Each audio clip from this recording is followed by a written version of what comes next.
इस कार्यक्रम के पुण्यार्चक हैं श्री कंवर लाल जी, महावीर प्रसाद जी पाटनी, आर के ग्रुप, मदनगंज, किशनगढ़, राजस्थान।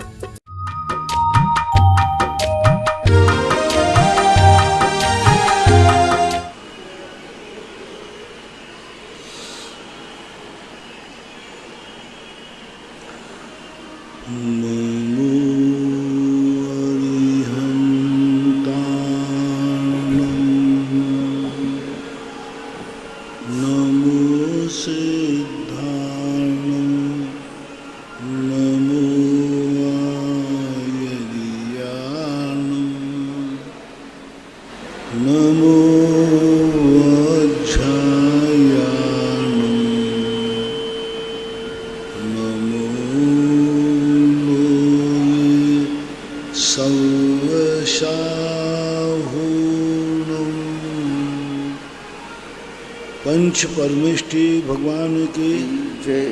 आचार्य श्री गुरुवर कुंद कुंद महाराज की जय। आचार्य श्री गुरुवर विद्यासागर महाराज की जय।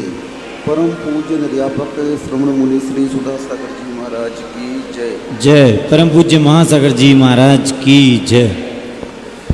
विदित जैन बड़ौदिया गुरुवर नमोस्तु। महाराज जी, इनकी जिज्ञासा है कि युग के आदि में मनुष्यों की जो लंबाई होती थी 500 धनुष की होती थी। जो 500 धनुष की लंबाई अगर हम नापते हैं तो आज का जो सामान्य हाथ है उस हाथ से नापेंगे या उनके हाथ के नापेंगे? एक निश्चित नाप होता है, किसी के हाथ से कोई लेना देना नहीं है। जैसे आप लोगों के यहाँ मिलीमीटर, सेंटीमीटर, इंच, फीट ऐसे होते हैं, ऐसे जैन दर्शन में एक निश्चित नाप है। वहाँ त्रिशरणु से शुरू होता है, उसके पहले परमाणु, शन्नाशन, फिर त्रिशरणु, रथरणु, 8 रथरणु से बराबर 1 लीक, 8 लीक से एक जू, 8 जुआ से एक जौ और 8 जौ का एक अंगुल, और 8 अंगुल मिला करके ये एक विशस्ती होता है, वितस्ती, और ये 2 विशस्ती का एक हाथ होता है। आज की भाषा में ये नाप है, किसी के हाथ से मतलब नहीं है। एक हाथ जो है लगभग 1.5 फुट का होता है, और 4 हाथ का एक धनुष होता है। तो इस प्रकार से 4 हाथ का एक धनुष हुआ तो 6 फीट का धनुष, एक धनुष हुआ।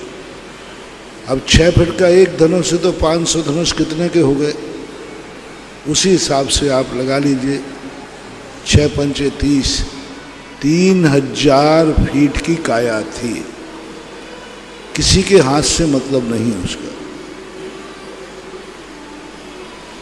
अनिल जैन मिठिया पिपरई गुरुवर नमोस्तु। महाराज जी, इनकी जिज्ञासा है कि शांति धारा करके श्रावक पुण्य का अर्जन करते हैं, लेकिन जो बोलियां लगाते हैं शांति धारा के लिए तो उनको भी कुछ पुण्य लगता होगा? बोली ही पुण्य है, क्योंकि किसी भी चीज का तुमने मूल्यांकन क्या किया। हमारे यहाँ क्रिया तो नियम तो सबके एक से ही होते हैं, उस पर बलिदान क्या किया, उसके प्रति समर्पित क्या किया। जितना मूल्यवान हम बनाएंगे उतना ही वह प्रभावशाली होती है। दूसरी बात, डबल दान होता है। शांति धारा तो कर ही रहा है और दान देकर के शांति धारा कर रहा है, उसका एक अपने आप में बड़ा महत्व होता है। बोली जो लेकर करते हैं उनका वह पुण्य अनंत अनंत गुना फलता है। खाली हाथ करना और दान देकर करना बहुत बड़ी चीज होती है। नहीं, जो बोली लगवाते हैं उनको क्या पुण्य मिलता है? उनको लगेगा बराबर रहेगा, कार्य का पुण्य लगेगा। हमारे यहाँ तो जो ताली बजाते उनको भी पुण्य है, अनुमोदना करते हैं तो पुण्य है, जिसकी बोली गई है, जिसने बढ़वाई है, उसको भी पुण्य है। इसमें कोई नहीं, पुण्य की बहुत बड़ी स्थिति है। महाराज जी पूछ रहे कि गंदोदक जो पात्र होता है तो गंदोदक को किस तरफ रखना चाहिए, राइट में कि लेफ्ट में? गंदोदक जो पात्र रखते हैं अपन सबके लिए, तो उसका अब उसका पानी का बहाव उत्तर और पूरब की तरफ होना चाहिए। यदि आपकी मूर्ति पूरब मुखी है तो उत्तर की तरफ पात्र होना चाहिए, उत्तर मुखी है तो पूरब की तरफ पात्र होना चाहिए गंदोदक निकलने का स्थान। निर्मला जी जैन बड़ौत, गुरुवर नमोस्तु। महाराज जी इनकी जिज्ञासा है कि अध्यात्म में कहा गया है कोई किसी को मार नहीं सकता है, कोई किसी को जीवन नहीं दे सकता है, लेकिन जब व्यवहार में हम देखते हैं तो एक आतंकवादी किसी को भी मार देता है और डॉक्टर किसी भी जान बचा सकता है। तो महाराज जी दोनों बातें एक साथ घटित कैसे होती हैं? दोनों एक ही बात है, दोनों अहिंसा की बात कही है। तुम किसी को मार नहीं सकते तो मारने का भाव क्यों करते हो? तुम किसी को बचा नहीं सकते तो बचाने का हिंकार क्यों करते हो? अध्यात्म ग्रंथ कर्ता कर्म से ऊपर उठाता है। चरणानुयोग कहता है बचा सको तो बचाओ, मारते क्यों हो? तो मारने और बचाने में जो क्रिया है, क्रिया जो है चरणानुयोग का विषय है। क्रिया जो है चरणानुयोग का विषय है। क्रिया चरणानुयोग को पकड़ती है कि इसने बचाने का भाव किया कि मारने। अध्यात्म कहता है क्रिया की जरूरत नहीं, क्रिया तो परनिमित्त से है। जो क्रिया परनिमित्त होती है उस क्रिया को आध्यात्मिक क्रिया नहीं कही जाती। अध्यात्म स्वभाव को पकड़ता है कि तुमने मारा कहाँ, द्रव्य तो त्रिकालिक है, उसको कोई मार नहीं सकता। तो अध्यात्म की दृष्टि उस ध्रुव सत्ता पे होती है जो जन्म और मरण से परे होती है, और चरणानुयोग की दृष्टि होती है उस संयोगज भाव की तरफ जो कि हमें स्पष्ट रूप से संबंध दिख रहा है और उस संबंध को तोड़ने के। ये सभी के मुख्य अभिप्राय हैं अहिंसा। तुम किसी को मारो मत। क्यों हत्या का पाप लगाते हो? तुम किसी को मार ही नहीं सकते। वो मरेगा आयु क्षयण मरणम। जब तक आयु का क्षय नहीं होगा वो मृत्यु को प्राप्त नहीं हो सकता, ऐसा मानो। विद्या जैन, बड़ा गांव धसान, गुरुवर नमोस्तु। महाराज जी इनकी जिज्ञासा है कि जब रामचंद्र जी लक्ष्मण के वियोग में उन्हें मनाने के लिए लगे हुए थे, उसी समय परचक्र ने अयोध्या पर आक्रमण कर दिया और लवकुश उनके पुत्र उन्हें उस प्रश्न आ गया था ना, परसों आ गया प्रश्न, परसों पूछ लिया लवकुश का। लवकुश वहाँ युद्ध में चले गया छोड़ कर। हाँ हाँ अच्छा हमसे पूछो। हाँ चलो पूछो। तो उस महाराज जी उस राज्य परिवार के प्रति कर्तव्य नहीं था उन बच्चों का, क्या है, छोड़ के चले गए थे।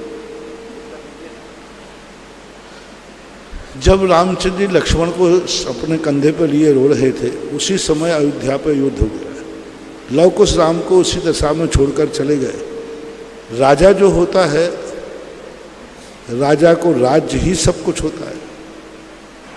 प्रजा के खातिर बाप को छोड़ना तो ठीक, सारे दुनिया के रामचंद्र जी ने देखो ना, प्रजा के खातिर महान पवित्र सती को भी वनवास के लिए भेज दिया था। तो उस समय लवकुश जो हैं वो राजकुमार थे, युवराज थे। उन्हें अपने प्राणों से, परिवार के प्राणों से भी ज़्यादा महत्वपूर्ण राज्य होता है। ऐसे ऐसे राजा होते हैं, इधर पिता की अर्थी लगी है और उधर युद्ध कर रहे हैं। महाभारत में देख लीजिए, अभी ताजश्री अर्थी पे लेटे हैं और दनादन युद्ध चल रहा है। भीष्म पितामह तो ताजश्री थे ना, जब वो धराशायी हो गए, कितनी वेदना में है वो, उसके बावजूद भी युद्ध जारी है। युद्ध जारी है, वो अपनी सरसैया पर लेटे हुए हैं।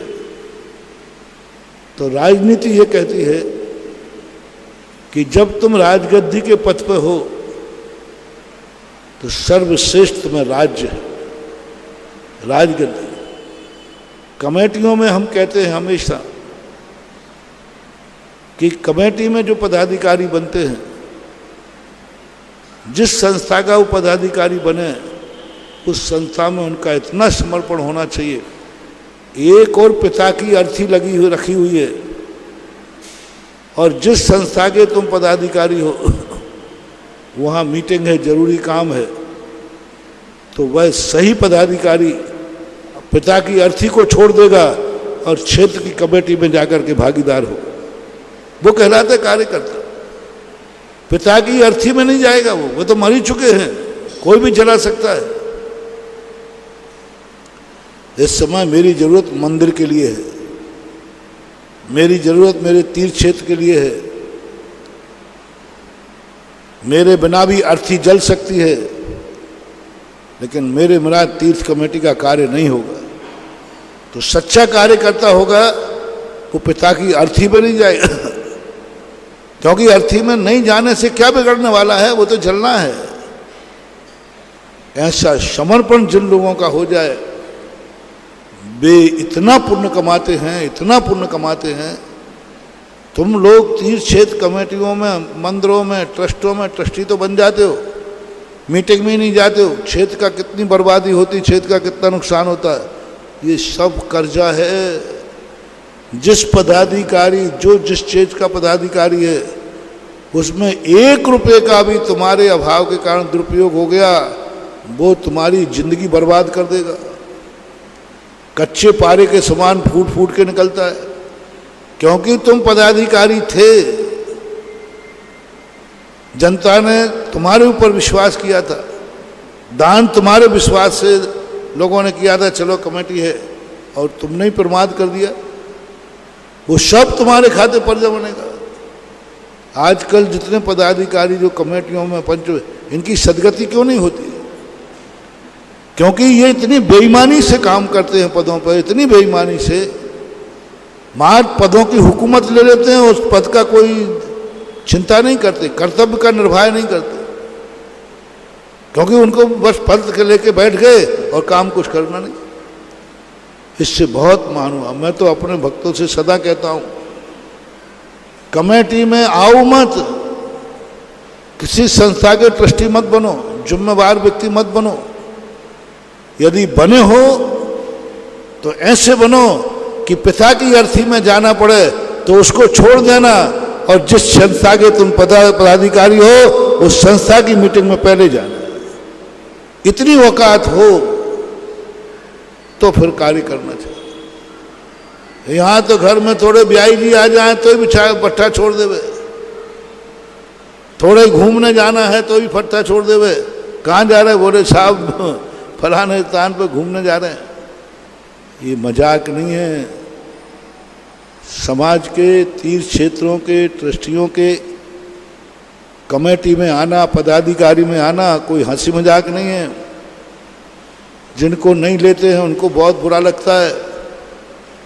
कमेटियों के चुनाव होते हैं, पता नहीं लोगों को क्या कमेटी में आने का शौक होता है,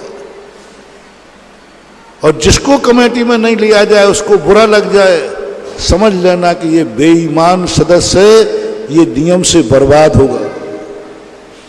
महानुभाव, एक तुम्हारे लिए बहुत बड़ा नुक्स दे रहा हूं, सारे भारत को प्रश्न आया है। यदि किसी कमेटी में तुम्हें नहीं लिया गया, अब आपको कैसा लग रहा है? कैसा लग रहा है? यदि आपको फीलिंग हो गई, यदि आपके मन में बुरा लग गया, समझ लेना तुम्हारा बहुत बुरा दिन आने वाला है, बहुत बुरा दिन आने वाला है। अब शकुन हो गया। तुम क्यों आना चाहते हो कमेटी में?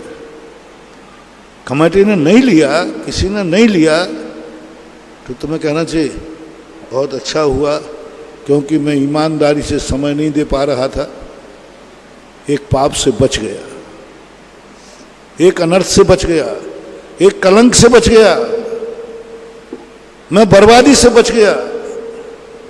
ऐसी अनुभूति होना चाहिए।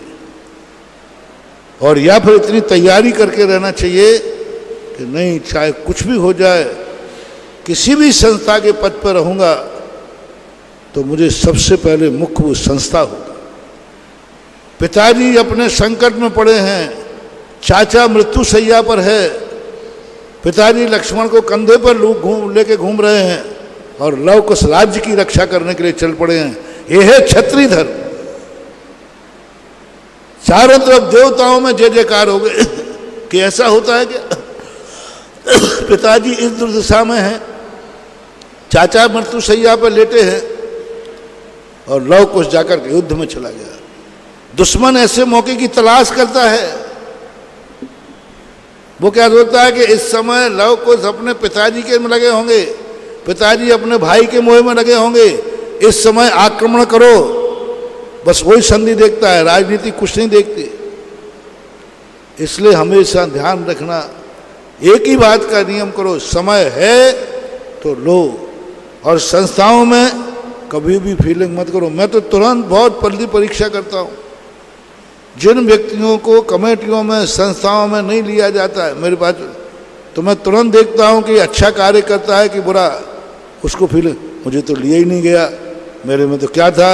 मैं समझ लेता हूँ कि ये बहुत बेईमान है, ये जीवन में कभी भी विकास नहीं कर सकता, इसके जीवन का पुण्य क्षय हो जाएगा, पुण्य बचेगा ही नहीं, ऐसा माना। और लव कुश ने एक आदर्श दिखा दिया कि ऐसी आदर्शता तुम्हारे में होना चाहिए। इनका प्रश्न है महाराज जी और कि अनंतरवंदी कसाई की सही आगमयुक्त समीचीन परिभाषा क्या है? हमारा आपस में बातचीत 6 महीने से ऊपर नहीं हो रही है। अनंतरवंदी कसाई की आगम के अनुसार क्या पहचान होती है? मान लो हम आपस में 6 महीने तक नहीं बोले तो क्या वो अनंतरवंदी के रूप में बदल जाएगा क्या? आगम की कोई बात नहीं। आगम तो यही कहता है कि आप खुद फीलिंग करो कि 6 महीने आपके कैसे गुजरे। 6 महीने में आप घुट रहे हो, 6 महीने में उससे बदला लेने का भाव सोच रहे हो। जब तक आपके खुद मन में बदला लेने का भाव है, उसने मेरे साथ ऐसा क्यों किया, मैं इसको मजा चखा के रहूँगा, मैं इसको बर्बाद करके रहूँगा, अब आपकी दृष्टि उसके दोष निकालने के लिए पड़ी है, क्योंकि इसको गिराना है। समझ लेना, यही तीव्र कसाय है और यही उसकी जिंदगी के लिए अवसगुन है। उमा जैन, अशोक विहार, दिल्ली। गुरुवर नमोस्तु। महाराज जी, इनकी जिज्ञासा है कि जो 7 नए हैं, तो 7 नए में शुरू के जो 3 नए हैं, नैगम, संग्रह और व्यवहार, इनको द्रव्यार्थिक नय में लिया गया है। तो व्यवहार नय को भी द्रव्यार्थिक नय में क्यों लिया गया है? व्यवहार संग्रह, द्रव्यार्थिक नय का अर्थ होता है एक से अधिक का जो संग्रह करता है उसको व्यवहार कहते हैं। व्यवहार 2 को मिलाता है, ये वस्तु मेरी है, यानी संग्रह कर रहा है। नैगम नय इसलिए द्रव्यार्थिक नय है कि वो तीनों कालों को संग्रह कर रहा है। संग्रह न तो संग्रह, व्यवहार से संबंध, ये चश्मा मेरा है, ये पिछी मेरी है, ये मकान मेरा है, यानी वो मिला रहा है। जब अनेकों को जो पृथक हैं, पृथक स्वरूप वाले, पृथक संज्ञा वाले पदार्थों को मिलाकर के एक रूप में इकट्ठा करता है, उसको द्रव्यार्थिक नय कहते हैं। इससे व्यवहार, संग्रह, ये सब अनेकों को संग्रह करने वाले होने से द्रव्यार्थिक नय है। पर्यायार्थिक नय है, सबसे अलग होता है, जितना अलग कर सके, जितना अलग कर सके। अंत में पर्यायार्थिक नय एक समय पर और एक पर्याय पर टिकता है। यही है, न आगे है न पीछे है। ऋजु सूत्र नय एवं भूत नय, ये सबको अलग करके जितनी सूक्ष्म पर्याय होती है उस पर्याय को, एक समयवर्ती पर्याय को पकड़ता है, जो एक को अनेकों में से मात्र एक को विषय बनाता है तो पर्यायार्थिक नय है, और जो संग्रहित वस्तु को विषय बनाता है वह द्रव्यार्थिक नय का विषय। लेकिन महाराज जी, आलाप पद्धति में निश्चय नय को द्रव्यार्थिक नय कहा है और व्यवहार नय को पर्यायार्थिक नय कहा है, तो वो क्या अलग विवक्षा है क्या? नहीं, दोनों एक ही हैं। वहाँ निश्चय नय एक अलग विवक्षा के रूप में आया है। निश्चय नय भी वो एक नय है, वस्तु का एकांत, वो भी एक अंश है। वहाँ निश्चय नय में द्रव्य को, शुद्ध तत्व को पकड़ा गया। गुण गुणी भेद भी मत करो, सबको मिला करके इकट्ठा करो, एक नाम से जानो, आत्मा। बस ये द्रव्य निश्चय नय कहता आत्मा को पकड़ो, उसमें गुण भी आ जाएंगे, उसमें पर्याय भी आ जाएगी। एक ऐसा नाम चयन करो जिसमें सब समाहित हो जाए, उसको निश्चय नय कहते हैं। और निश्चय नय का वहाँ मूल अर्थ है अविनाभावी संबंध, तादात्म्य संबंध, समवाय संबंध। किनके साथ एक में करो? तादात्म्य संबंध, जिनके साथ तादात्म्य संबंध है। और आगे शुद्ध निश्चय नय कहता है सब्बे शुद्धाहु शुद्ध नया। सभी संसार में जितने जीव हैं सब निश्चय नय से शुद्ध, सब्बे शुद्धाहु शुद्ध नया। अब देखो निश्चय नय ने सबको संग्रह कर लिया। शुद्ध निश्चय नय से संसारी जीव भी शुद्ध है। पर्यायार्थिक नय कहता है नहीं, जो सिद्धालय में बैठे हैं वही शुद्ध हैं, बाकी अशुद्ध हैं। और द्रव्यार्थिक नय कहता है नहीं, त्रिकालवर्ती जीव सारे के सारे शुद्ध हैं, क्योंकि उसने उस द्रव्य शक्ति को पकड़ा जो त्रिकालिक शुद्ध है। पूज्यवर कुंद भगवान ने नियम सार में कहा कि आत्मा की जो त्रिकालिक शुद्ध शक्ति होती है उसमें कोई परिवर्तन नहीं करता था, वो टंकोत्कीर्ण है।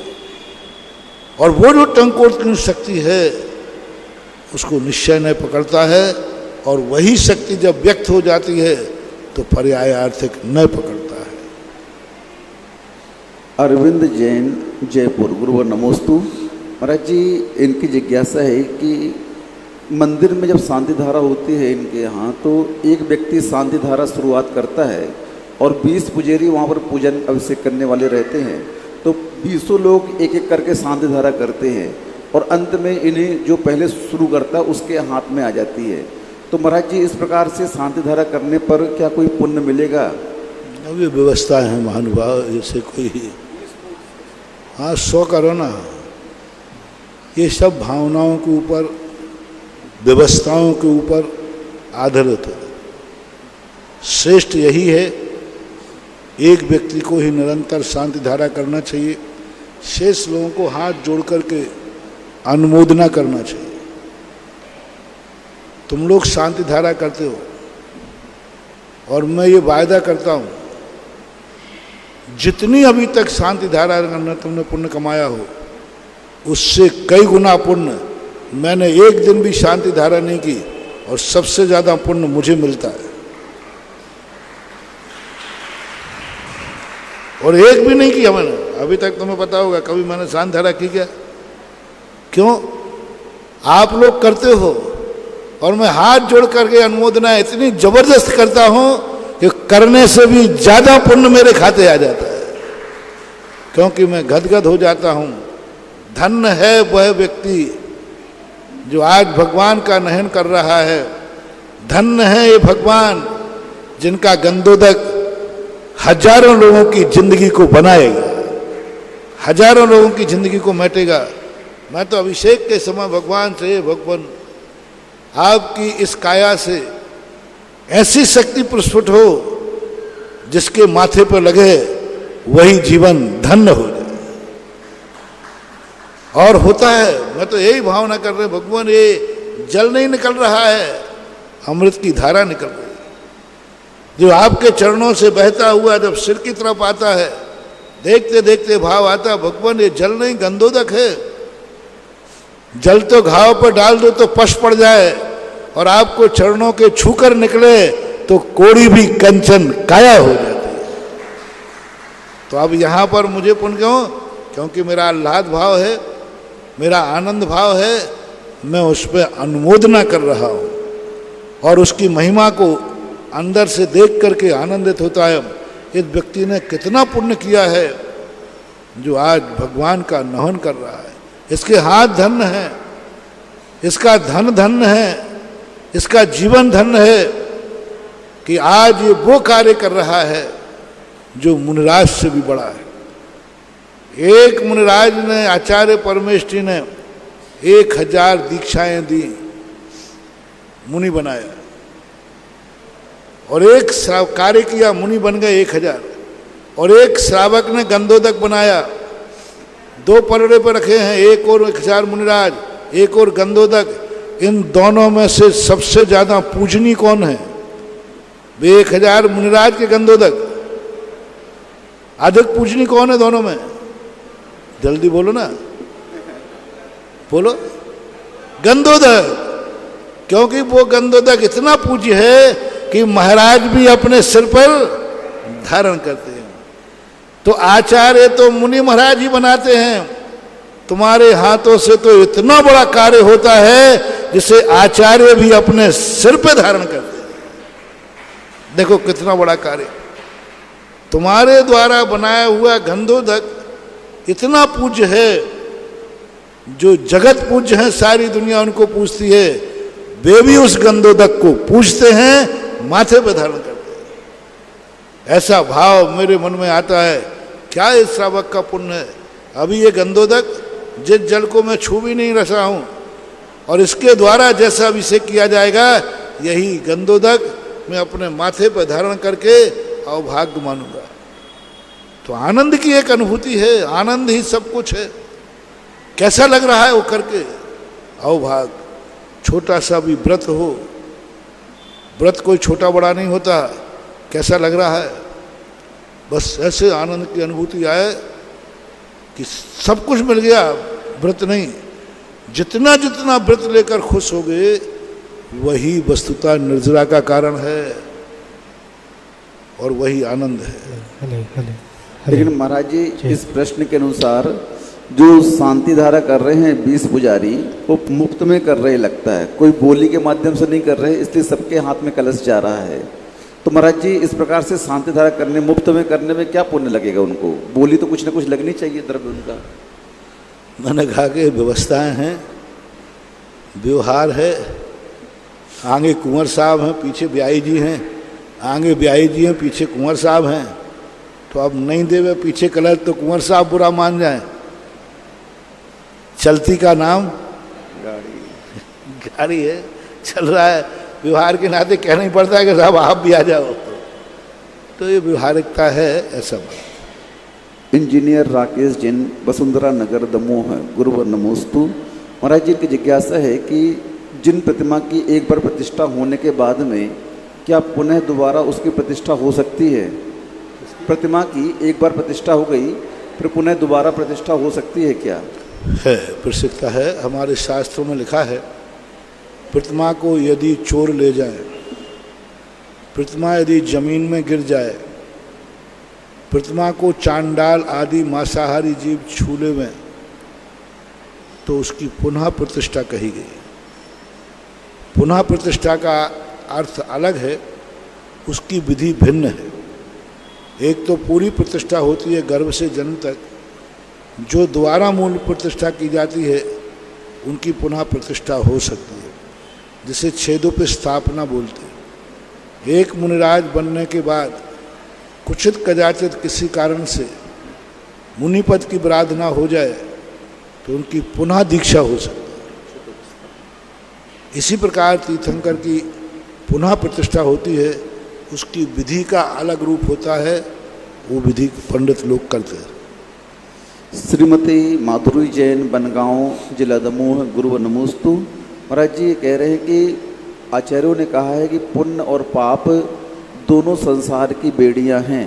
तो महाराज जी दोनों को बेड़ी कहा है, एक को सोने की, एक को लोहे की। तो महाराज जी इन बेड़ियों के बंधन से हम कैसे छूट सकते हैं? कल प्रश्न आया था ये कि एक ओर तो बेड़ी कहा और दूसरी ओर पुण्य फलारहंता कहा। तो ये पुण्य की प्रकृति के बांधने वाले के ऊपर है, उसने पुण्य किस भाव से बांधा है, क्या परिणाम था उसे। वो शक्ति चाहता है, किस लिए चाहता है? तप करने के लिए। वो धन चाहता है, किस लिए चाहता है? पाप करने के लिए। तो अभिप्राय के ऊपर आश्रित है। पुण्य यदि अच्छे अभिप्राय से किया गया है तो उसे काटने की जरूरत नहीं है। वो पुण्य तो तुम्हारे लिए बहुत ऊंचाइयां देगा। और यदि कोई पुण्य आपने गलत कार्य के लिए किया है तो वो आपको नुकसानदायक है, उसे काटना पड़ता है।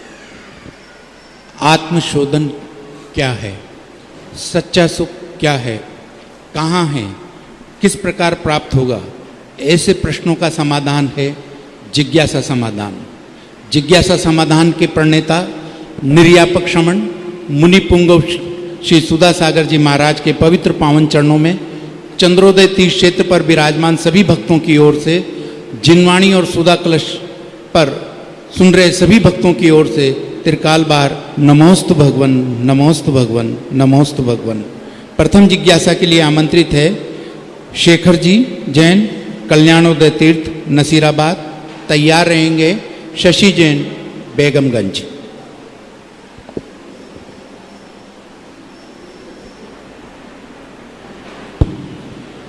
नमोस्तु महाराज जी। महाराज जी, रामायण में एक प्रसंग आया जिसमें बताया कि सीता की माता जानकी प्रतिदिन देवदर्शन के लिए जाती है और देवदर्शन जाने से पूर्व मंदिर के बाहर रंगोली बनाकर फिर मंदिर में प्रवेश करती है। महारानी होते हुए भी अपने हाथों से स्वयं रंगोली बनाकर मंदिर में प्रवेश करती है। महाराज जी, अपने जैन समाज में विशेष अवसरों पर, दिवाली पर, महावीर जयंती पर, इन पर तो मंदिर के बाहर रंगोली वगैरह बनाने की है, लेकिन प्रतिदिन बना के फिर मंदिर में प्रवेश करना। देखो, पहले लोग मिठाई खाते थे, कई पकवान खाते थे, त्योहार के त्योहार, और आज प्रतिदिन का। पहले हाट लगता था हफ्ते में एक दिन, और आज बाजार, सारे बाजार ही खत्म हो गए। तो ये तो अपनी अपनी भक्ति है, तो प्रतिदिन मनाओ। जो रंगोली एक दिन की जा सकती है, वो रंगोली जिसके जीवन में धर्म से सदा त्योहार होता है, वो तो प्रतिदिन करेगा। आप लोग भजनों में गाते हो ना, दुनिया में दिवाली तो कभी कभी आती है, और जहां हमारे महाराज होते हैं वहां हर रोज दिवाली होती है। ये क्या है? ये क्या है? दिवाली का अर्थ आनंद की अनुभूति होती है। तो ऐसे ये होता है प्रतिदिन। आपने पहले घरों में देखा होगा, पहले महिलाएं घर से जल्दी उठ करके पूरे घर को साफ करके और घर के आंगन को लीप करके कुछ ना कुछ उस पर मांगलिक बनाते थे। ये शगुन कहलाते हैं। घर के आगे, मंदिर के आगे, देवालय के आगे प्रतिदिन कोई ना कोई शुभ संकेत शगुन करना। उज्ज्वल जिनसेन स्वामी महाराज ने महापुराण में लिखा, भरत चक्रवर्ती के दरवाजे पर बंधन मारा था, उसमें 24 घंटियां लटकती थी। जब वो अहंकार के साथ, गज के साथ कि मैं चक्रवर्ती हूँ ऐसा करके गुजरता था, तो वो घंटियां उसके मुकुट से टकराती थी, तो चक्रवर्ती का मान वहीं चूर हो जाता था, और वो 24 घंटियों की याद आकर के वहीं से 24 भगवान को नमस्कार कर लेते। तो बंधन बारह, जिस बारे को देख करके बंधन करने का भाव आ जाए, तो अब ये तो अपनी अपनी खुशहाली है। आज भी तुम प्रतिदिन बनाओ, कोई बाधा नहीं है, बना सकते। महाराज जी, ये मंगलकारी अगर क्रिया है, तो ये क्रिया अगर मंगलकारी है हमारे लिए, तो फिर आपका आदेश होना चाहिए महाराज जी पूरे भारतवर्ष के लिए कि ये क्रिया रोज हुए। मैं तो कहते ही हूँ हमेशा, जब पंचकर्म वगैरह होते हैं तब मैं कहता हूँ कि जितने लोग भगवान को मानते हों और जितने एरिया का ये मंदिर बन रहा है, कम से कम 5 दिन रंगोली करो, 5 दीपक लगाओ, घर के सामने कोई मांगलिक करो, तो ये पंच कल्याणक का सगुन तुम्हारे घर तक भी पहुँच जाए। जय हो। तो ये चीज़ें प्रतिदिन मंदिर के सामने, घर के सामने की जा सकती हैं। आपकी अनुकूलता, आपकी श्रद्धा भक्ति पर आधारित होता है। नमोस्तु महाराज। शशि जैन, बेगमगंज। और तैयार रहेंगे विकास जैन, जालंधर।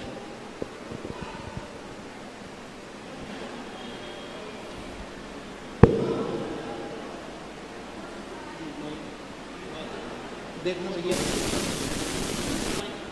माइक।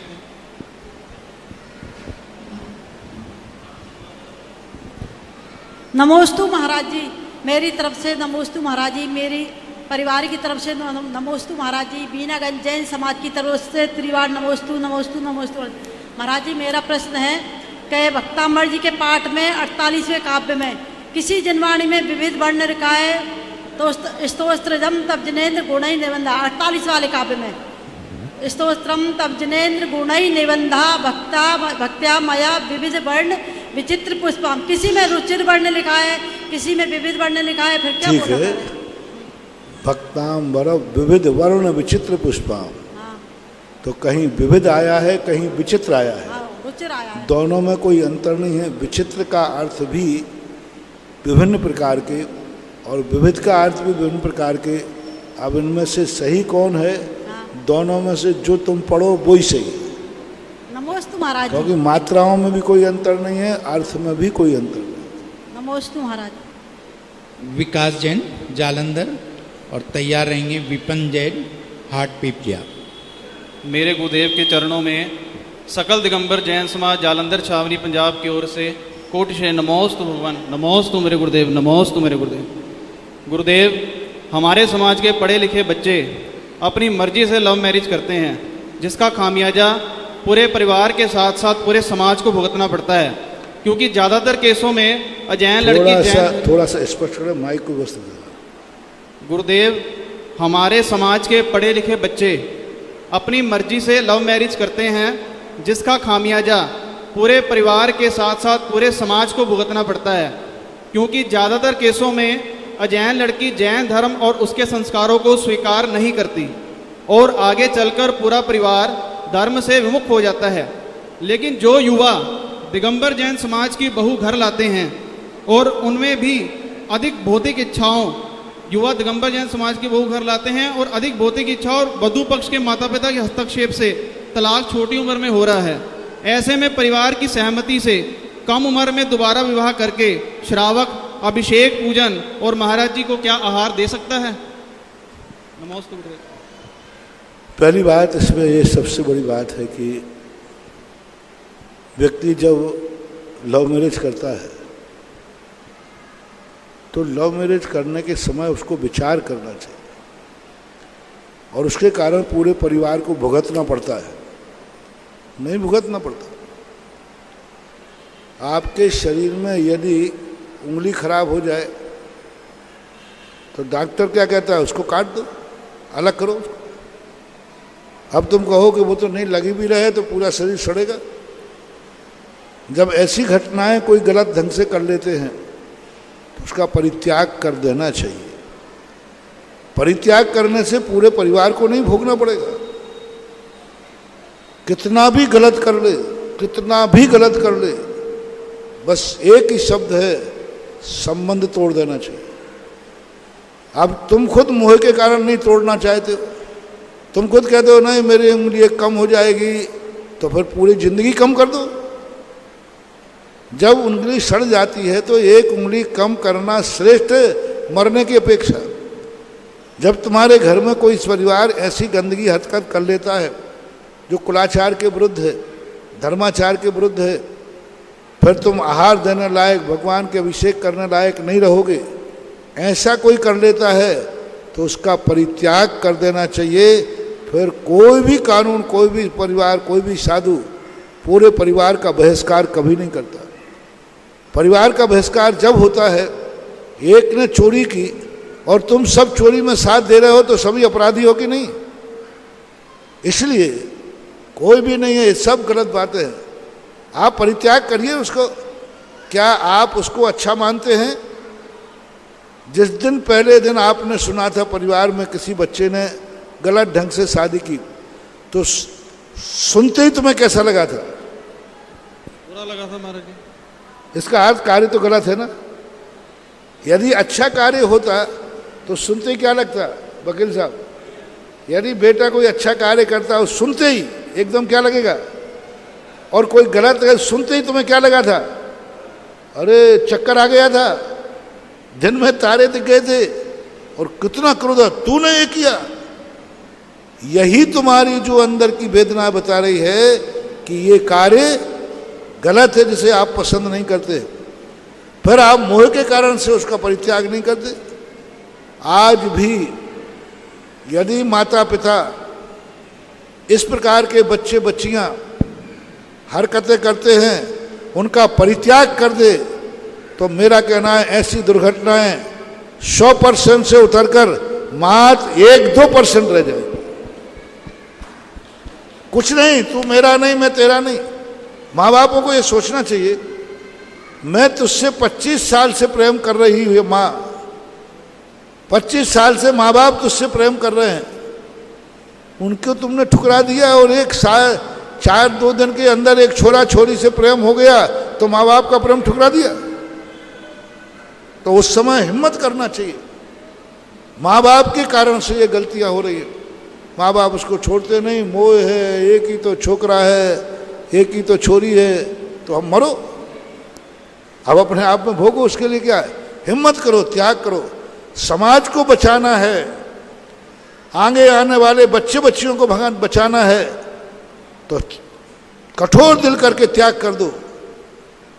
दूसरा कांप जाएगा, दूसरा बच्चा बच्ची स्लिप होना चाहेगा तो कहेगा फिर हमारे लिए कोई यहाँ से संबंध नहीं है, कोई हमारे पीहर में हमें कोई स्थान मिलने वाला नहीं है। संबंध टूट जाएगा, घबरा जाएगा, वो आधा तो वैसे ही घबरा जाएगा। लेकिन आप लोग, परिवार के लोग साथ देने लगे, उसको करने लगे, तो बच्चे हैं वो क्यों नहीं फिसलेंगे। तो ये सब कमी माता पिता की है, अनुशासनहीनता की है। यदि हिम्मत करो तो इन परंपराओं को तोड़ा जा सकता है। दूसरी बात, आप लोगों के द्वारा की हुई गलती, हम कोई तुम्हारे जैसा मोही नहीं है कि हम उससे हार ले ले। क्यों ले हार, गलती उसने की है।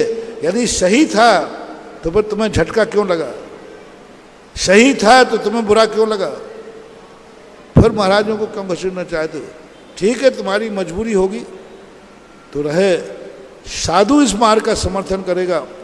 यदि हम लोग भी इसका समर्थन कर दें तो जो ग्राफ अभी 10 पे चल रहा है वो सीधा कहाँ पहुँच जाएगा, 100 पर पहुँच जाएगा। क्योंकि अब तो साधु संतों ने भी मान्यता दे दी, भ्रष्ट होने वाले व्यक्ति को बड़े लोगों से जितना समर्थन मिलेगा, भ्रष्टता बढ़ेगी कि घटेगी।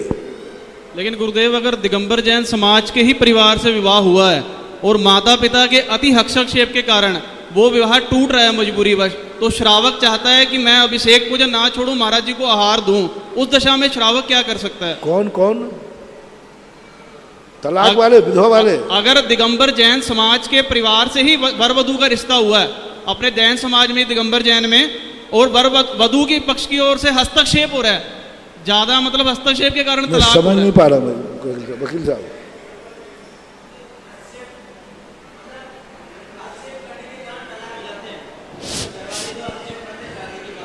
हाँ, तो तलाक हो जाए तो तलाक हो गई तो भाई मर रहे हो, मर गए तो मर गए, हम लोग जिंदा हैं कि नहीं। हमारे शास्त्रों में एक बार शादी आपने कर ली, आपकी किस्मत में नहीं, एक मर गई तो दोबारा क्यों कर रहे? एक गिरद पहली शादी करना उतना बड़ा राग नहीं है, दूसरी शादी करना राग है। पूज्य शांति सागर महाराज की 9 साल में शादी हो गई थी और वो दूसरी शादी मरण को प्राप्त हो गई। उन्होंने कहा बस हो गया, खत्म, आना जाना नहीं हुआ। हमारे यहाँ बाल विधवाएं हुई हैं और बाद में जाकर विधवा होने के बाद उन्होंने हारिका दीक्षा ली और बड़ी बड़ी हारिकाएं बनी हैं।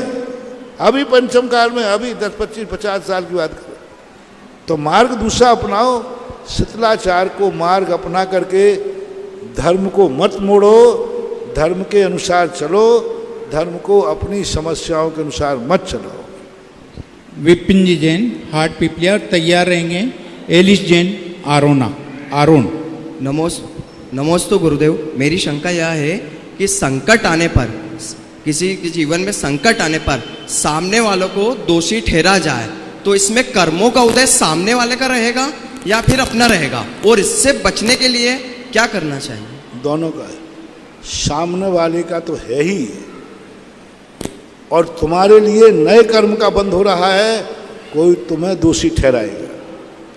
तुमने नया बंध किया है और जिसके ऊपर थोपा गया है उसके कर्म का उदय भी है, दोनों का मानना चाहिए। नमोस्तु गुरुदेव। एलिस जैन, आरोन, और तैयार रहेंगे महावीर भैया। नमोस्तु भगवान। मेरी जिज्ञासा यह है कि अपने जीवन में असफलता और असम्मान को कैसे स्वीकार करें।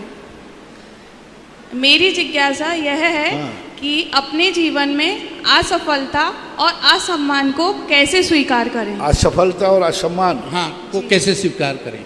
असफलता को तो यही स्वीकार करना चाहिए कि हमारी असफलता हमें कोई शिक्षा देके जा रही है कि हमने कोई भूल की है, इसलिए हमें अब उस भूल को सुधार करके सफलता के सोपान की तरफ बढ़ना चाहिए। फेल होने का अर्थ यह नहीं है कि हम हताश होकर बैठ जाएं। फेल होने का अर्थ है कि हम नई तैयारी करके आगे बढ़ें। वो एक तुम लोग गाना गाते हो ना, कोशिश करने वालों की कभी हार नहीं होती। एक नन्ही चींटी दाना लेकर दीवार पर चढ़ती है, गिरती है, 100 बार फिसलती है, आखिर उसकी मेहनत बेकार नहीं होती। एक चींटी दाना लेकर चढ़ती है, कितनी गिरती है लेकिन वो हताश नहीं होती, फिर चढ़ती है, फिर चढ़ती है। इसी प्रकार अपन के लिए असफलताओं के लिए नई तैयारी करो, भूलो असफलता को, आगे अपनी तैयारी करना चाहिए। और असम्मान की जहाँ तक बात आती है तो सबसे पहले देखो क्या तुमने सम्माननीय कार्य किया है। स्वयं की दृष्टि में सम्माननीय कार्य है तो सारा जगत भी तुम्हारा अपमान करे तो जैन दर्शन उसे अपमान मानता ही नहीं। तुम्हारी दृष्टि में ISS कीर्ति नाम कर्म का उदय पंचम गुण स्थान के बाद नहीं होता, क्योंकि वो स्वयं मानता मैंने व्रत लिया है। जिनवाणी कहते तुमने व्रत लिया है, अब तुम्हारे अपमान कहीं करे तो उसको अपमान मानना ही नहीं चाहिए, क्योंकि जो जिनवाणी माँ की दृष्टि में सम्मान पा चुका उसे जगत के सम्मान की जरूरत ही नहीं है। पधारें महावीर भैया और तैयार रहेंगे रीता जैन गुना। मेरे गुरुदेव को बारंबार नमोस्तु। महाराज श्री कल चंदन छठ का त्यौहार है, तो बहुत से लोगों का प्रश्न आ रहा है चंदन छठ का महत्व क्या है और चंदन छठ का उद्यापन कब करना चाहिए और क्या विधि होती है। चंदन छठ के ऊपर एक कथा आती है। उस कथा के अनुसार महिलाओं के ऊपर विशेष रूप से है कि उसने व्रत किया था तो उसके अंदर एक कोई पाप उससे हुआ था, वो सब धुल गया था। उद्यापन तो जैसे सभी व्रतों का होता है, 6 वर्ष पूरे होने के बाद उसके लिए आखिरी बार उपवास करके विधान पूजन करके 6 चीज़ों को बांटना चाहिए, 6 उपहार देना चाहिए, जो उस कथा के नीचे लिखा रहता है। क्योंकि हर कथाएं, हजारों कथाएं हैं, हर कथा की एक विधि होती है। जो विधि जहाँ लिखी हो उसी विधि से अपना उद्यापन कर लेना चाहिए। नमस्ते महाराज। रीता जैन गुना तैयार रहेंगे। नवीन जी दोराया साहब रानपुर कोटा। नमोस्तु गुरुजी, नमोस्तु गुरुजी, नमोस्तु गुरुजी। गुरुजी मेरा जो जिज्ञासा थी वो भैया ने पूछ ली है, पर मैं ये पूछना चाहूँगी गुरुजी, जैसे हम अशुद्धि में खाना, यहाँ आवाज़ गूंजती है, धीरे बोलो, शांति से बोलो, जोर से बोलो। जैसे हम अशुद्धि में खाना नहीं बनाते गुरुजी, चंदन छठमी का व्रत करते हैं, तो बच्चे कहते हैं कि पहले सब लोग ज्वाइंट फैमिली में रहते थे तो लेडीजों को 3 दिन के लिए आराम हो जाए इसलिए खाना नहीं बनवाते थे, और बच्चे आजकल के मानते नहीं हैं, तो हम उनको साइंस की तरीके से कैसे समझाएं गुरुदेव।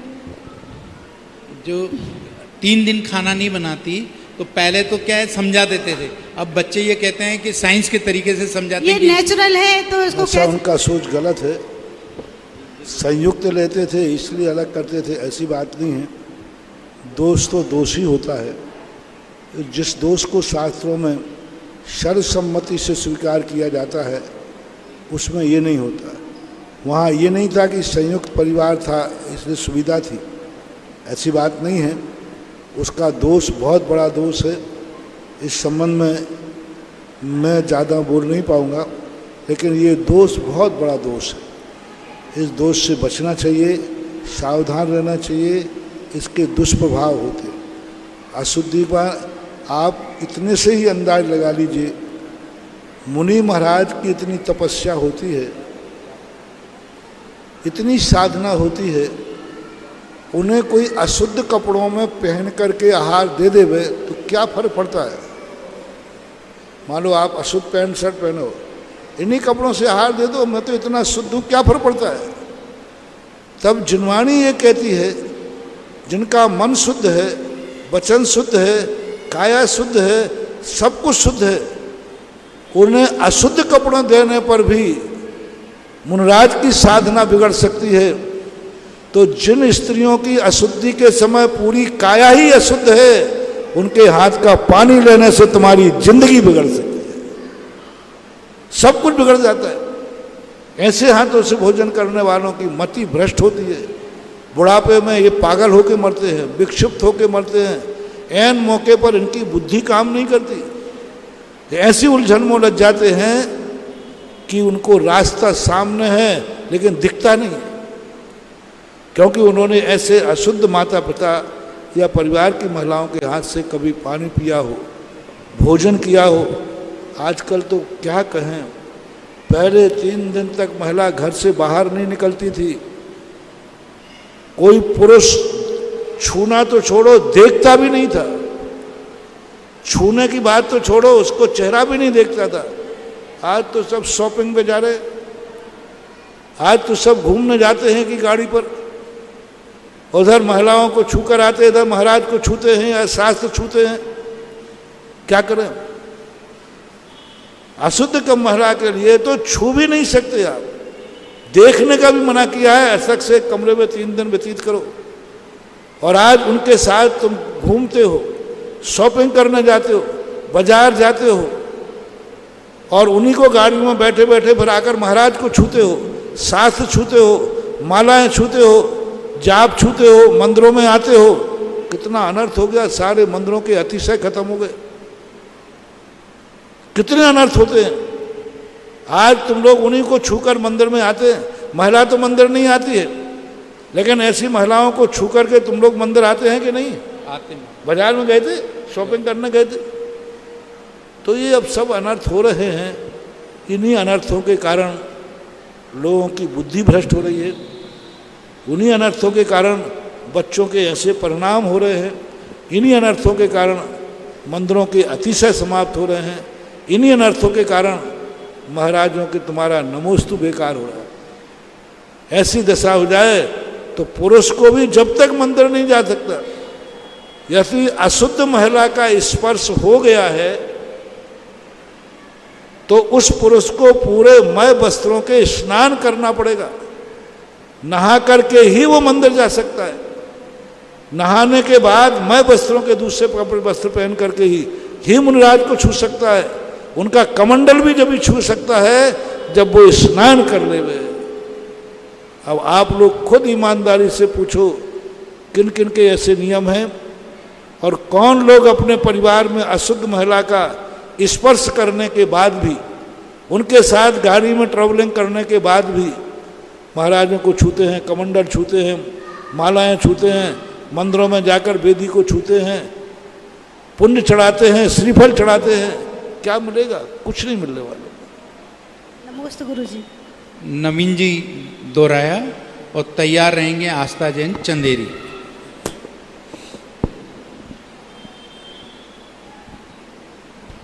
सकल दिगंबर जैन समाज रानपुर के समस्त समाज जनों की तरफ से महाराज श्री आपके श्री चरणों में बारंबार नमस्तु नमस्तु महाराज श्री।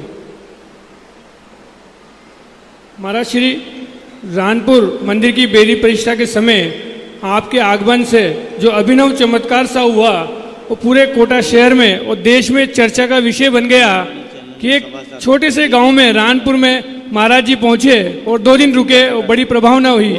तो महाराज श्री रानपुर जैन मंदिर आपके आशीर्वाद से इतना सुंदर बना है कि कोटा शहर से रोजाना 40-50 व्यक्ति और रविवार को लगभग 100-150 व्यक्ति दर्शन के लिए आ रहे हैं। और महाराज जी जो चांदखेड़ी आता है वो भी रानपुर के दर्शन करते हुए आ रहा है।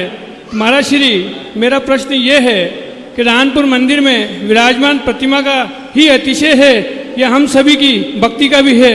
महाराज श्री जिज्ञासा का समाधान करें। नमस्ते महाराज जी। निमित्त नैमित्तिक संबंध होते हैं। भगवान की मूर्ति भी प्रशस्त मन से मंदिर का निर्माण प्रशस्त मन से मनाया जाए और यदि शुभ स्थान पर शुभ सगुन से बैठाला जाए तो उसका फल मिलता है। और भक्ति का तो फल होता ही है।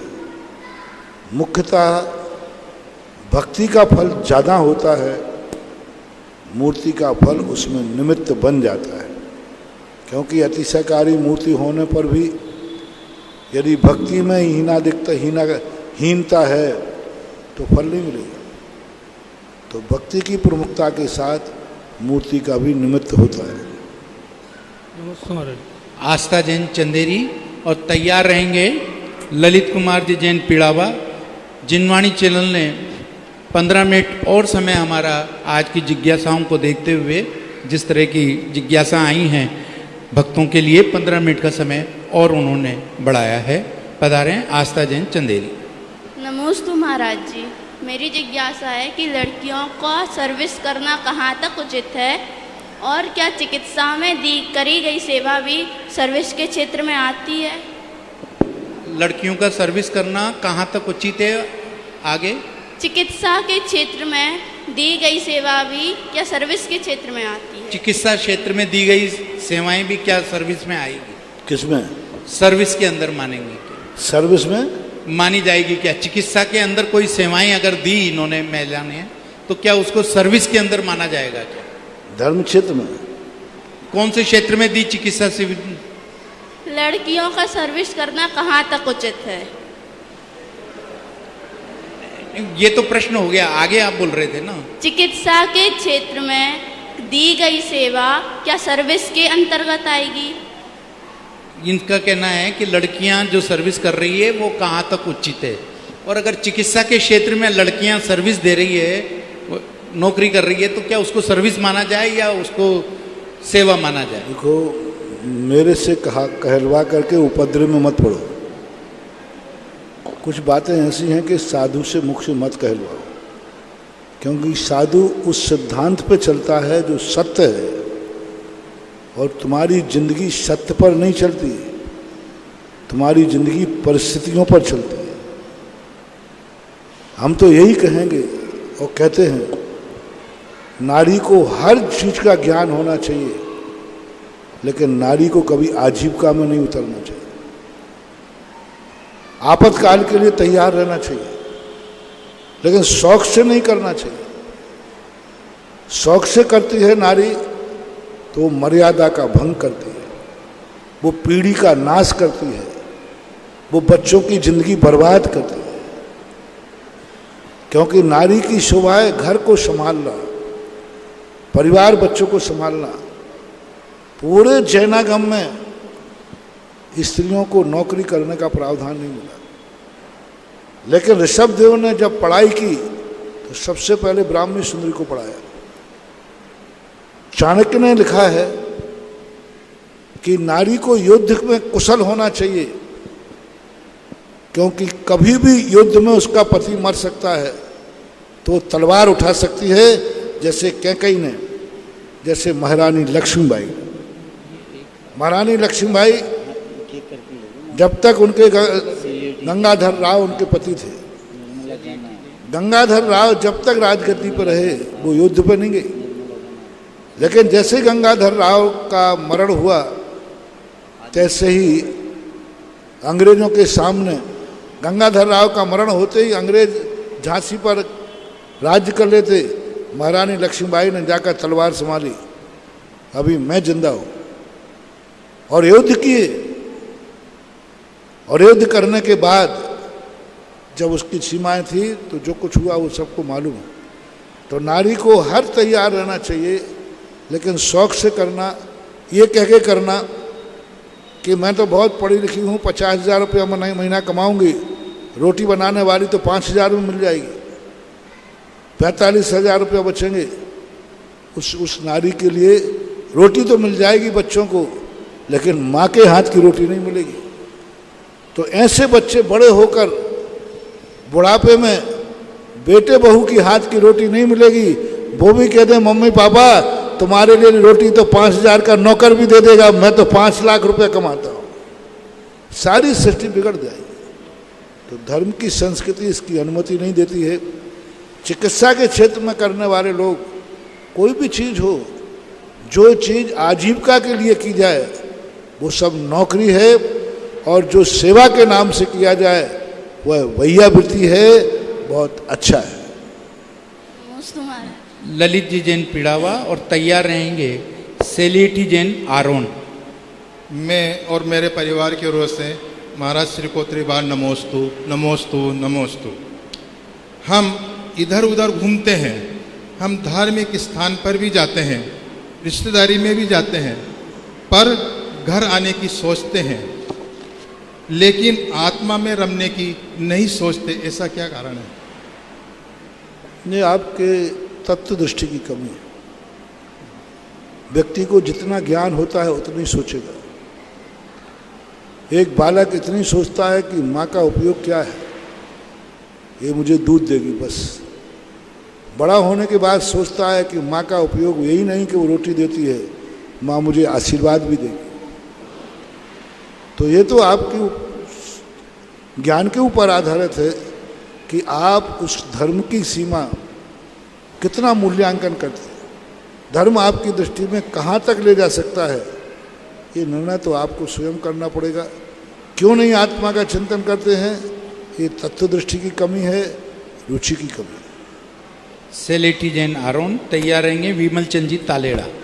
नमोस्तु महाराज श्री। मेरी जिज्ञासा ये है कि मंदिर जी जाते समय या फिर स्वाध्याय करते समय कपड़ों की शुद्धि ज़्यादा महत्व करती है या फिर भावों की शुद्धि ज़्यादा महत्व करती है? दोनों महत्व। भाव शुद्धि भी जरूरी है, द्रव्य शुद्धि भी जरूरी है। दोनों को, किसी को तौलो मत। ये चीज़ें कोई बनिया के कोंजड़े की तराजू नहीं है, ये धर्म है। कोंजड़े की तराजू कैसी होती मालूम आप? कुंजड़े की तराजू में यदि वो टमाटर तौल रहा है ना तो नीचे जा रहा है, फिर भी तुम क्या कहते हो, एक टमाटर और डाल। वो कहता है सेठ जी आप तराजू तो देखो। और आप थे शराब जी। अब वो कल के दिन चांदी का सोने का सामान लेने आवे तो ऐसे एक तोला और डाल देना। वहां तो एक गुंची भी है, उससे भी लगे। ये धर्म का कांटा है। किसी भी चीज को कम बड़ मत तोलो, किसी भी चीज को। हर चीज का अपने आप में मूल्य होता है। बाह्य शुद्धि का मूल्यांकन भली कम हो लेकिन महत्व ज्यादा है। जैसे 4 करोड़ की गाड़ी है और उसमें बाल ट्यूब 5 रुपए का है तो मूल्यांकन तो कम है लेकिन महत्व बाल ट्यूब का। वो 5 रुपए का बाल ट्यूब 4 करोड़ की गाड़ी को खटारा कर देगा, इतना महत्व उसको, और मूल्य 5 रुपया है। इसी प्रकार बाह्य शुद्धियां मूल्यांकन की दृष्टि से वाल्टू के समान हैं, लेकिन जब इनका महत्व देखते हैं तो वे 4 करोड़ की गाड़ी को गति दे देते हैं और ये बिगड़ जाए तो 4 करोड़ की गाड़ी को खटारा कर देते हैं। ऐसा मानना चाहिए। विमल चंद तालेड़ा और तैयार रहेंगे निर्मला जैन। आभार। मेरी और मेरे सिंगल परिवार तालाड़ा की ओर से गुरु चरणों में सत नमस्कार प्रणाम। मेरी जिज्ञासा है कि अतिशय क्षेत्र और सिद्ध क्षेत्र में दोनों में क्या अंतर है? अतिशय क्षेत्र समझ गया। अतिशय क्षेत्र और सिद्ध क्षेत्र दोनों में क्या अंतर है? सिद्ध क्षेत्र जो है उसे भगवान बनाते हैं और अतिशय क्षेत्र भक्त बनाते हैं। जहाँ से भगवान साधना करते हैं, तपस्या करते हैं, वो सिद्ध क्षेत्र बन जाते हैं। और अतिशय क्षेत्र भगवान भक्तों की भक्ति से बनते हैं। भक्त जो मंदिर बनाता है, भक्त जो मूर्ति बैठालता है, अच्छा पत्थर हो, अच्छा शिल्पी हो, अच्छे भाव से बनाया गया हो, अच्छे क्षेत्र पे बनाया गया हो, तो ये सब भक्तों के हाथ में। तो भक्त जब अपनी भक्ति से किसी भगवान की स्थापना करता है तो वह अतिशय प्रकट होते हैं और सिद्ध क्षेत्र भगवान की तपस्या और साधना से प्रकट होते हैं। हालांकि अतिशय क्षेत्र शब्द जो है और सिद्ध क्षेत्र शब्द ये जैनियों का कोड वर्ड है। अन्य दर्शनकार लोग किसी भी अतिशय क्षेत्र पे अतिशय शब्द नहीं मिलता। सिद्ध क्षेत्र भी मात्र जैनियों का ही शब्द है। ये दोनों जैन धर्म के स्वर्गों में इतने अकृत्रिम चैत्यालय हैं, कोई अतिशय क्षेत्र नहीं होता उनके। मात्र मनुष्यों में ही अतिशय क्षेत्र की कल्पना है। और अतिशय क्षेत्रों का जो विशेष रूप से जो चित्रण है मध्यलोक में, खास तौर से पंचम काल में, चतुर्थ काल में हमें कोई ऐसा अतिशय क्षेत्र नाम का क्षेत्र कोई शास्त्रों में देखने को नहीं मिला कि चौथे काल में फलाना क्षेत्र अतिशय क्षेत्र के नाम से था। क्षेत्रों के नाम मिले, लेकिन अतिशय शब्द लिखा हुआ किसी जिनवाणी में देखने को नहीं मिला कि चौथे काल में महावीर स्वामी पार्श्वनाथ के समय फलाना नाम का अतिशय क्षेत्र था। आज वर्तमान में इसका प्रचलन है, जो भक्तों की भक्ति से कभी कभी मंदिरों में प्रकट हो जाता है। मेरा और सुदर्शनोदय तीर्थ क्षेत्र आवा परिवार की ओर से आपको सादर नमोस्तु नमोस्तु नमोस्तु। गुरुजी, मेरा प्रश्न है कि आजकल जो शांति धारा आती है उसमें जो शांति धारा मूल मंत्र बीजाक्षर से नहीं करते, ओम ह्रीं श्री मंतम भगवंतम कृपाल संतम रसवादी पर्यंत चतुर्विंशति आधानम आदि इससे करके पहला कलश इससे करते तो कहाँ तक उचित है? अभिषेक पाठ दो प्रकार के हैं। एक अभिस्वाद जो भट्टारकों ने तय किया था, कृपालु संतम भगवंतम, वो चलता है। सबसे प्राचीन अभिषेक पाठ जो है मांगनंदी आचार्य महाराज का है। उस पाठ के अंदर इस प्रकार की बात नहीं आई। इससे मेरी दृष्टि से तो मांगनंदी का आचार्य जो अभिषेक पाठ है यह कुंद कुंद की मूल परंपरा का अभिषेक पाठ है, और कुंद कुंद की मूल परंपरा से चली आई परंपरा। ये जो अभयनंदी वाला जो पाठ चलता है यह पुण्यार्थ संगी परंपरा है। पुण्यार्थ संगी परंपरा 7वीं शताब्दी में उत्पन्न हुई, और 7वीं शताब्दी में इस परंपरा को विशेष हवा देने वाले आचार्य रविशरण महाराज थे। और जो मांगनंदी की स्वामी की परंपरा है ये प्रभायमान कुंदकुंद स्वामी की परंपरा है। इसलिए कुंदकुंद स्वामी की परंपरा में प्रभायमान जो कुंदकुंद स्वामी को मानते हैं, कुंदकुंद स्वामी की मूल आमना को मानते हैं, और कुंदकुंद की परंपरा से ही अपने क्रियाएं संपन्न करना चाहते हैं, उन्हें मांगनंदी महाराज का ही अभिषेक पाठ करना चाहिए। नमोस्तु गुरुदेव। सुनीता जैन भोपाल और तैयार रहेंगे नैन्सी जैन आरोन। शीघ्रता से आ जाएं। नैन्सी जैन आरोन भी आगे आ जाएं।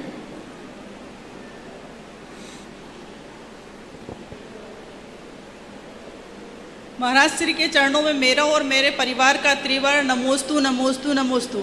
महाराज श्री, मेरी जिज्ञासा है, एक व्यक्ति नेक राह पर चलता है, ईमानदारी से चलता है और अपने परिवार भाई बंधुओं का सबके सुख दुख में पूरा अपनी सामर्थ्य के अनुसार तन मन धन से सेवा करता है।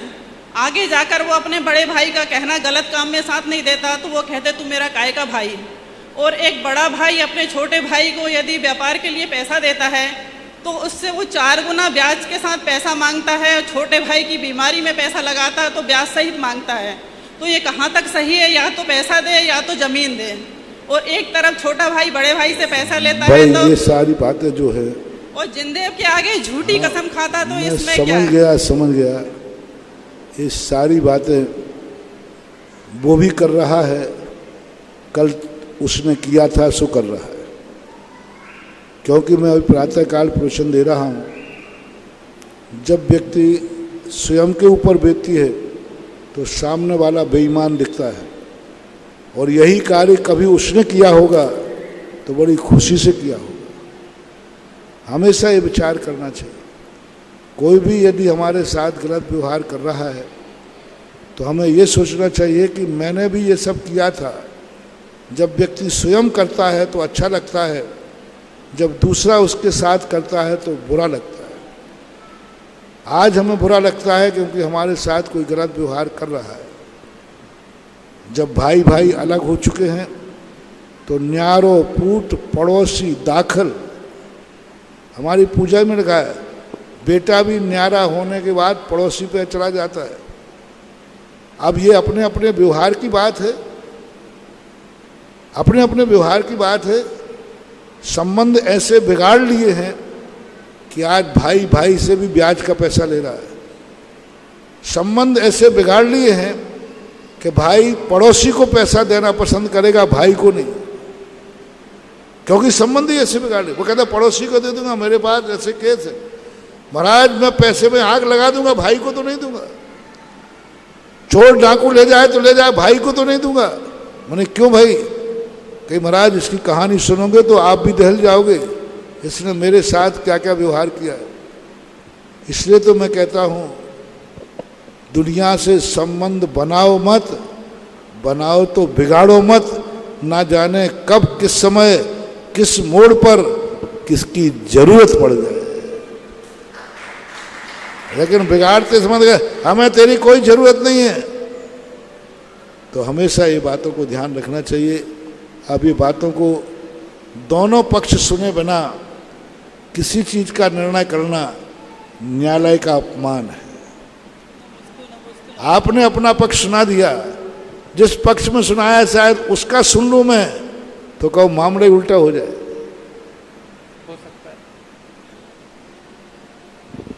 नैन्सी जैन आरोन और तैयार रहेंगे ब्रह्मचारिणी प्रीति सागर। महाराज श्री, मेरा प्रश्न है कि मेरी भावना में एक लाइन है, अहंकार का भाव न रखूं, नहीं किसी पर क्रोध करूं। परंतु जब हमको क्रोध आता है तो हमारे अंदर के भाव नहीं होते हैं। तो यही तो उसी समय तो याद रखना है।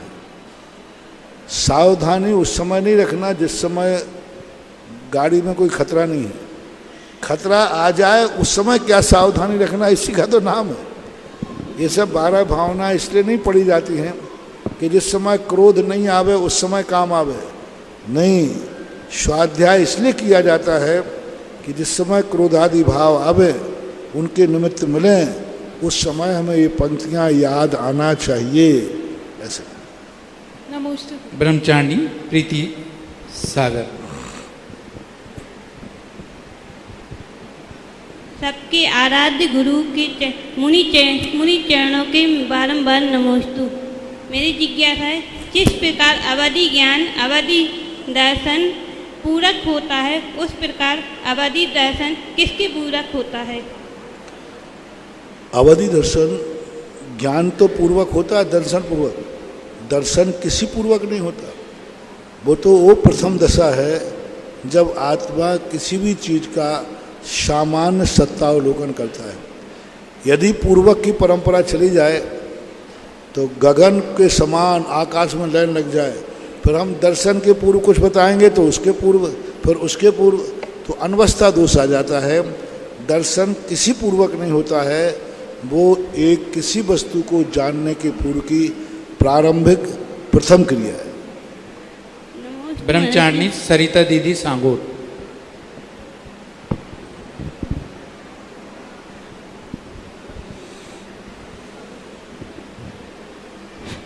हम सबके आराध्य पूज्य गुरुवर के चरणों में कोटिशः नमोस्तु नमोस्तु नमोस्तु। पूज्य मुनिश्री, आज की दिन की कक्षा में प्रवचन सार जी में जैसे स्त्री को मायाचारी की संज्ञा दी है, तो जो ये मायाचार शब्द है ये कषाय से युक्त है। तो व्यक्ति सुनते ही प्रथमतः यह दिमाग में लाता है कि ये कषायों के वशीभूत है। तो इसको कुंद आचार्य महाराज जी ने जो स्वाभाविक प्रकृति है उसको मायाचार शब्द से ही क्यों मतलब शब्द दिया? इसकी सत्य को जब कोई सिद्धांत की व्याख्या करता है तो सत्य बोलता है। आपको तो मायाचारी ही कहा, हमें तो षटखंडागम में हमारे बड़े महाराज जो 8वें 9वें गुण स्थान में झूलते हैं उनको कसाई कहा, कसाई कहा। 10वें गुण स्थान वर्ती को कसाई कहा। अब वर्तमान में कसाई किसे बोलते भैया? सबको मालूम है, हलाल करने वाले को। तो ये वो दशाओं का वर्णन है जिस कसाय को हम जीत भी नहीं पाते। मुनिराज इतना प्रयास करते हैं, अप्रमत्त दशा में चले गए, लेकिन 8वें 9वें गुणस्थान में कसाय स्वभाव से है। कोई भी मुनिराज 8वें गुणस्थान 9वें गुणस्थान में कसाय को नहीं जीत सकते। स्वभाव है कि जो 8वें 9वें गुणस्थान में रहेगा उसमें कसाय होगी ही होगी। कितना भी प्रयास कर लें तो वो कसाय नहीं छूट सकती। इसी प्रकार वहाँ स्त्री के उस नेचर को प्रकट किया गया है कि स्त्री वेद का विषय है तो उसे मायाचारी का करना ही पड़ेगा। बिना मायाचारी के, मैंने कल भी कहा था, बिना मायाचारी के स्त्री की सुरक्षा नहीं हो सकती। यदि उसको अपनी जिंदगी सुरक्षित करना है तो हर स्त्री को मायाचारी करना आना चाहिए। और तुम नहीं लाओगे मायाचारी तो कुदरत ने मायाचारी दे दी। मैंने कल कहा था, डाली पे फूल में कांटा है तो दुनिया कहती है ये कांटा चुभता है, बुरा है, लेकिन फूल कहता है यही तो हमारी सुरक्षा है। सांप को हम कहते हैं जहर है और सांप कहता है यही तो मेरा, इसी से तो लोग डरते हैं।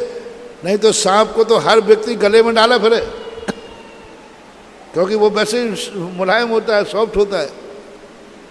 तो कुछ चीज़ें ऐसी है तो कुंद भगवान ने वहाँ कसाय शब्द का प्रयोग नहीं किया। जैसे स्त्री को अपनी सुरक्षा करने के लिए कुदरत ने मायाचारी दी है, ऐसे ही तीर्थंकरों को धर्म का प्रचार करने के लिए स्वभाव से उनको दिव्य धुनी भी खिरने की बात कही है। तीर्थंकर विहार करना नहीं चाहते लेकिन करना पड़ेगा, उनका स्वभाव है। तीर्थंकर बोलना नहीं चाहते, कुदरत ने कहा, कुदरत जानती थी कि ये तीर्थंकर हैं, विहार नहीं करेंगे, ये तीर्थंकर हैं, प्रवचन नहीं देंगे, क्योंकि ये बोलना नहीं चाहते हैं। तो कुदरत ने कहा कि मैं ऐसी प्रकृति बांधूंगा कि ये नहीं बोलना चाहें तो भी बोलेंगे।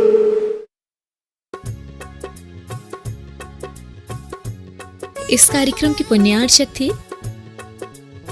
श्री कंवर लाल जी, महावीर प्रसाद जी पाटनी, आर के ग्रुप, मदनगंज, किशनगढ़, राजस्थान।